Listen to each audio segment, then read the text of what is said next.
You're saying that on the worst entry ever from what? No, like worst entry ever. Like we just talked about, like would be the worst entry ever to Oh, like maybe even this to a podcast. podcast? Yeah. Well, I mean, yeah, you mentioned that because from some of the smoke in the area right now from the different wildfires have been blowing my nose like crazy. And you had said, why don't you just blow your nose off the start of the podcast? I said, that would probably be pretty disgusting. It would be, but at the same time, would everyone know what was happening? It'd almost be like, guess that sound. Yes, that's true. And those who know what that sound is would be pretty repulsed right They away. would, exactly. Yeah. Oh my, I hope he paused and washed his hands. Yeah. I mean, maybe my nose blow sounds different than yours would. Like you, as in the listener, whoever you're listening.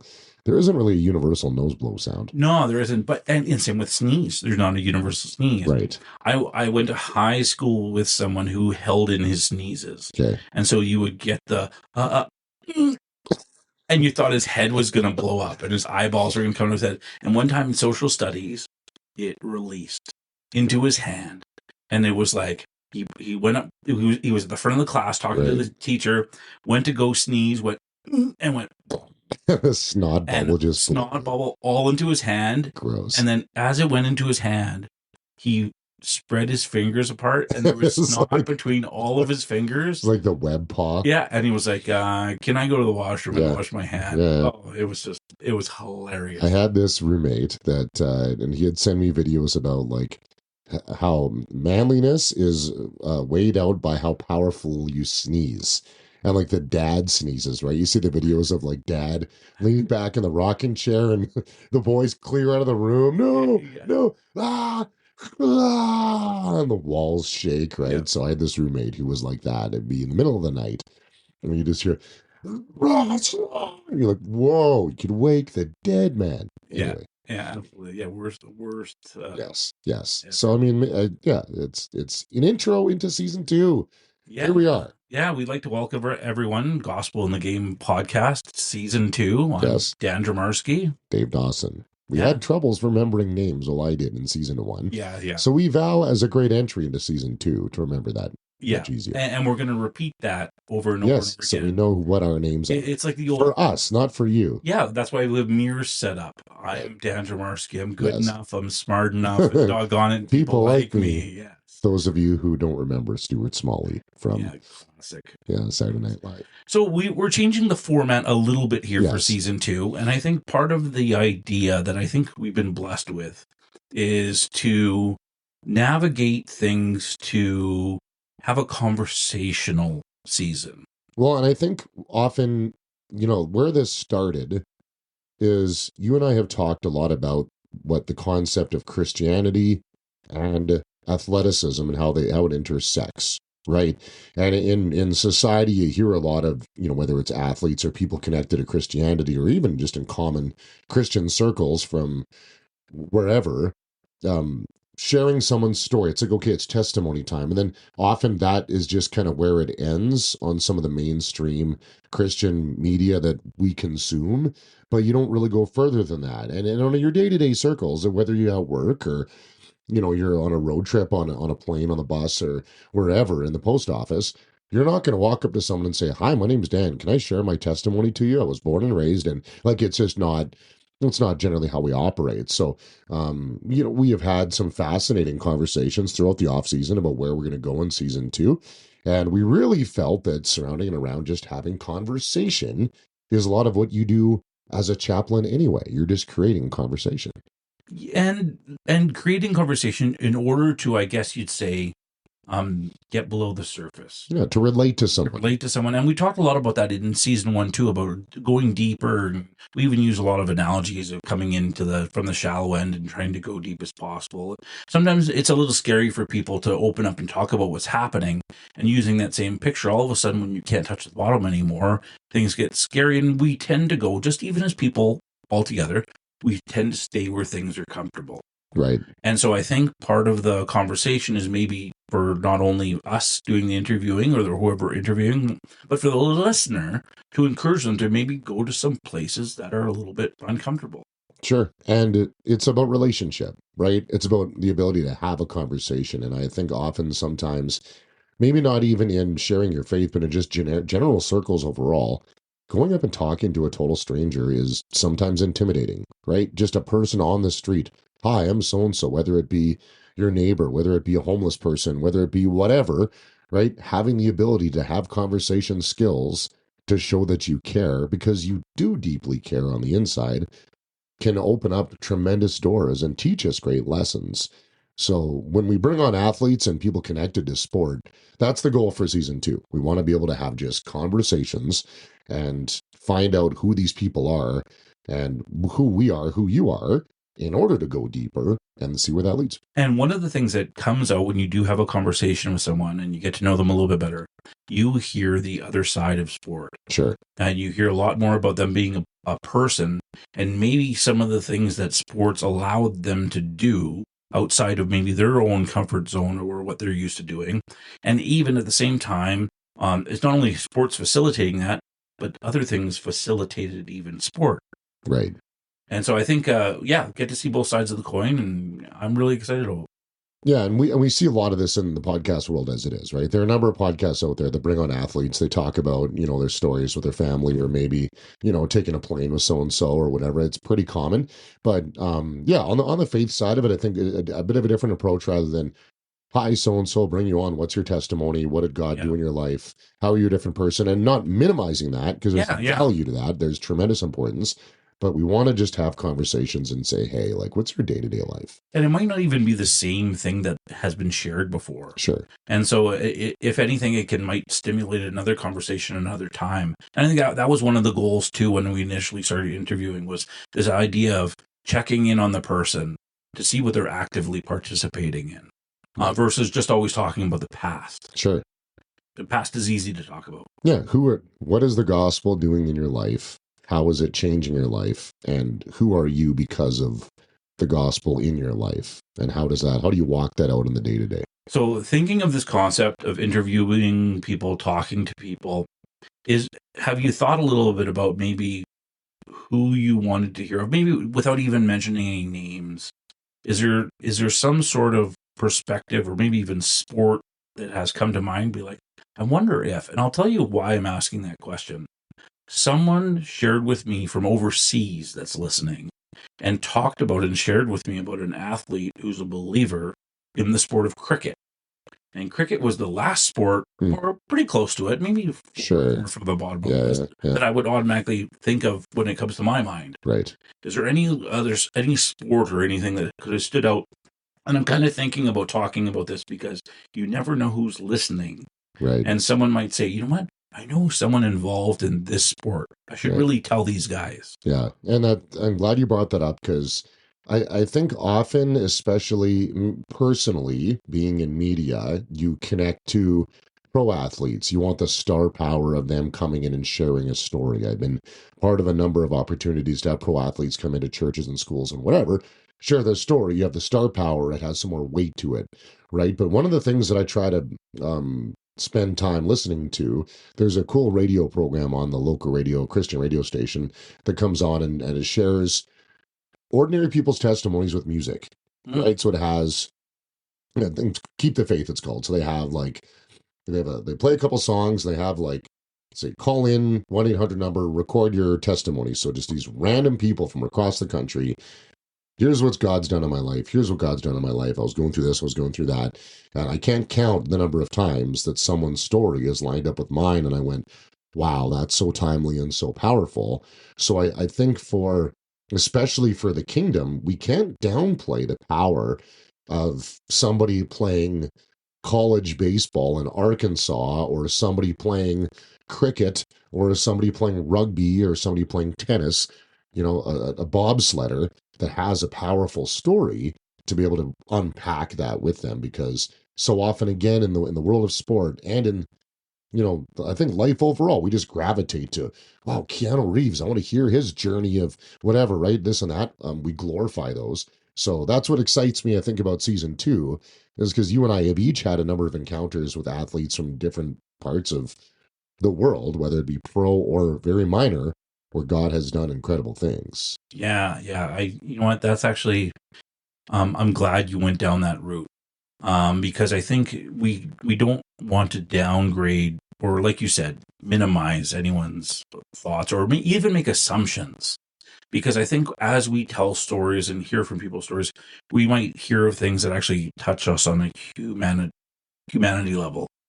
You're probably going to hear from people that were like raised by a single mom, or Sure. people that were like had difficulty with siblings. Maybe it was someone who like fell into peer pressure. Right. There might be just even things. Addiction, tragedy. Yeah, There's so many layers. but even good things. Yeah. Even good things where someone might say, "Hey, yeah, you know what? I totally exactly what I'm feeling right Yeah. now." And so I think it was, sometimes we can make assumptions just because we think we know something about someone. Right. And hopefully this will be something that someone's like, wow, listens to the podcast and ends up being like, wow, I never knew that about that person. Well, and the cool thing, the reason why there's a bit of a gap between season 1 and season 2 is the Lord was each doing things in our lives separately, right? And that's, I think, an important part of how we want to direct this season. We hope you enjoyed season 1. We might dabble back into some of those concepts again. There were some great episodes there you can go back and check out. But, just the day-to-day life of what it has been like to unpack the journey, right? And it's interesting, as we talked about in season 1, it's been a long time coming, the process of us putting this project together. I mean, years, right? And like you and I, we had coffee a month ago. You even shared a great story of interacting with someone on the street that really touched me, and it hit me in a different way. So, yeah, it was cool. Those kinds of things are and it's about life. At the end of the day, it's about life, and hopefully, like we go through this as part of this as well. So when we interview people and we have breaks between seasons and other things happen in our life, things happen. Sure. But I think what it does is it creates more to the story. It adds another chapter to it. Right.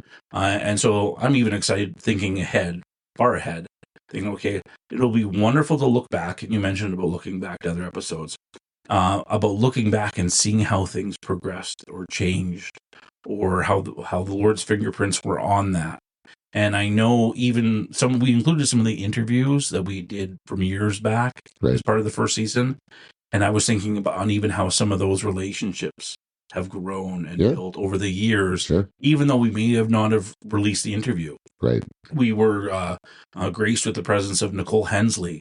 Right. And after we initially... she's a pro women's hockey goalie and U.S. Olympic goalie. And so... Yeah, and her career... If you're not familiar with the name. Yeah, and things just keep on going and going and going in her life. And what people don't know is during the years between when we released the podcast and recorded it, each year she was one of our guest speakers at Hockey Ministries Hockey Camp. Wow. And we would have a call with her and a lot of the girls that had come to the camp. This was a huge moment because it was someone that not only that they could relate to a little bit, but she told the story about how when she grew up and how she was involved in sport. And so I think that was a real encouragement, but that relationship's been able to grow and develop as well. Yeah. Yeah, it's so powerful. I think that just the relationship side and what just sharing stories and doing life together can look like. That's the part that excites me the most about season 2. And and even, I wasn't sure if you're going to share the story about the interaction on the street. Maybe for an... Yeah, you know what? Part of me says yes. The other part of me says, I'll tell a portion of it. Right. Well, you don't have to. I'm putting you on the spot here. No, I wanted to share because it touched me and it allowed me to... This is part of the conversation.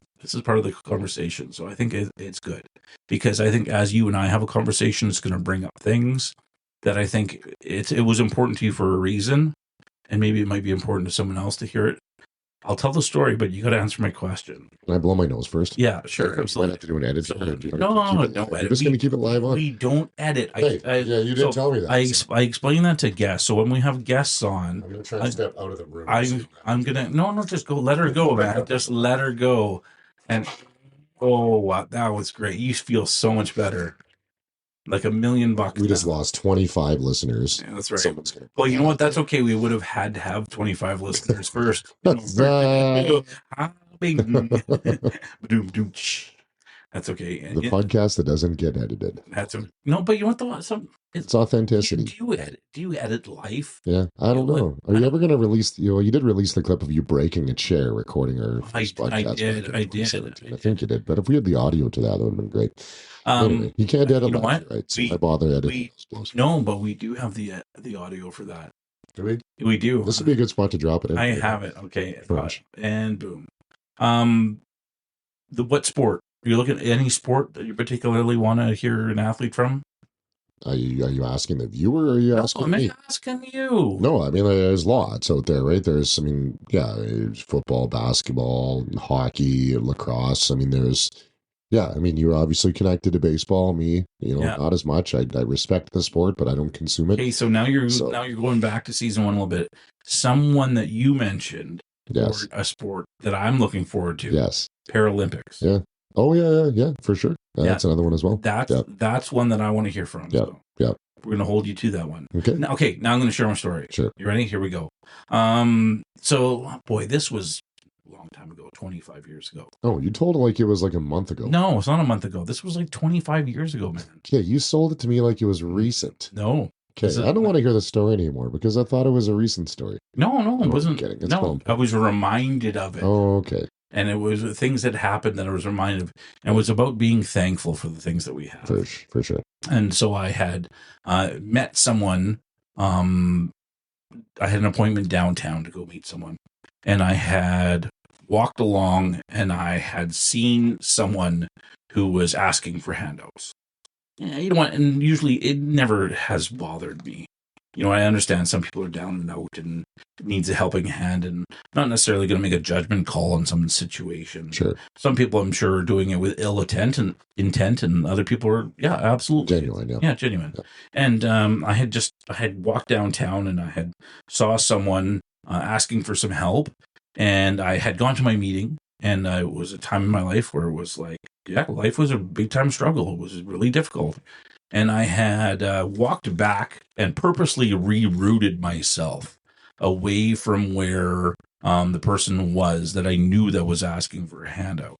And then, as I kind of went around the opposite way, went an extra with like 2-3 blocks out of the way, I thought, boy, here we go. I avoided that contact with that person and seeing that person. And I thought I had avoided the whole situation. And lo and behold, there was the person across the road from the new intersection that I had come across. And I had no money to give, but I had time. And so I listened to the person's story about what had happened. And it was a sad story. The person had fallen off a set of scaffolding, working on their own house, and had fallen down a set of stairs when it happened.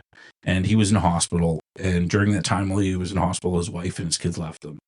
Ended up losing his home, was on the street, begging for bottles, going through parks on his route in order to go to the bottle depot. Literally was there to cash it in order to have his meal for the day. That was his plan. And asked him if he could still paint. Said I knew someone in that industry. I said, listen, if the bottle depot that you say that you're going to every single day, I'll meet you there in 2 days. What time will you usually get there by in the evening? So he mentioned to me that we doing and worked out timing wise I could get there. And so I thought, okay, good opportunity for me to see if I can find some work for him. Had someone who was willing to give him a job painting. Had someone who had connections with the YMCA downtown for a place for him to actually live for a week. And so I was able to put together a little bag of clothes and a Bible, $20 in it, and a fresh bag of underwear, and thought, okay, this is great. I'm doing him a favor. Go to meet him at the McDonald's next to the bottle depot, and on the date that's planned, on the time that's planned, because there's no way to get a hold of him otherwise.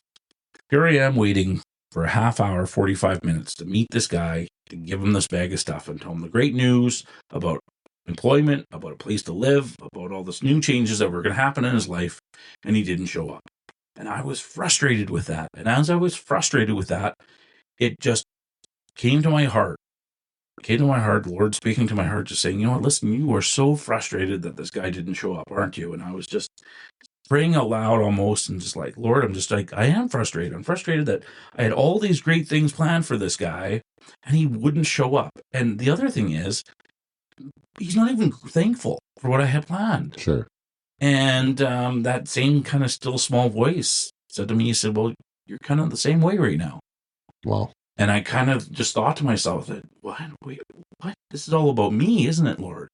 I was like, yeah, I had all this great and wonderful things planned for you, and you're not even gracious about the things that I'm offering you, even right now. And it was a huge wake up call to me, massive wake up call to me. And it was a really important event that happened in my life, and it was one of those forks in the road that you'll have in life. That it's like, okay, this happened. I can either keep on going the way I'm going, or you know what, I have to make a planned change in order to be gracious and thankful for all that God has planned for me, because He has great things planned for me. And I may think that what I'm doing right now is good enough and everything's fine and I'm used to it, but God's got amazing things planned. And I think maybe we even just use this as a word of encouragement for someone maybe listening today. That like you might listen to some of these interviews and talking to people and having a conversation. Maybe you have questions. Maybe you got questions about your life. Maybe you have questions about what that athlete is doing and you want to know more. Maybe you got a comment about something that was said because you listened to it and you were like, oh, that's so what I experienced. That's the thing that we want to hear from the listener this season is we want to be able to hear those comments, read those emails and say, wow, look at what the Lord is doing. Not just because the person heard what we've said, but maybe it reminded them of the goodness of God and how thankful they are about what God is doing in their own life. Yeah, that's a powerful story. And carrying the conversation is what we want to do in season 2. Season 1, we had some episodes where we'd share concepts, and we're grateful for the feedback we got on it. We want to carry the conversation in season 2. So as we have some of these episodes that come through, message us on social media and send us contact info, and so we can hear some of your feedback and what the Lord's doing in your life. And that's how we can maybe create a conversation by a situation going on in your life. It might be an entire topic of a show. Totally. And you know what? You see all this time. Lots of times you watch a YouTube video or you hear someone talk and they're like and share, like and share. You know what? No, it's our intention is not to gain likes. Yeah. Our intention is for this to be done for God's glory. But we like the idea of sharing because we're sharing with you. Right. So we like this idea of sharing all the conversation and for the conversation to go further versus just stopping. Okay, yeah, I heard from Dave. He's got enough said. I heard from Dan. Okay, that's good. That ends there. No. Right. This is an ongoing process. This relationship, as you keep on coming back to, which I love, is like, that's what it is. Yeah. It's building a relationship. Yeah. And Christ is always refining us and making us better versions of ourselves. And I loved your story about how so often, we might have interactions like that in our day-to-day life, and you might run into some of the transient community and have similar experiences, and we can often, look in frustration, but the Lord reminding you of, hey, this is about you. Right. So if that was encouraging for you today, this story, this episode, you can reach out to us. Catch us on where all podcasts are found, on Instagram as well as Twitter or X. And you can check us out there. I am Dave. He is Dan. Yeah. And it's going to be a great season ahead. Yep. This is Gospel in the Game Season 2, Episode 1. Thanks for listening.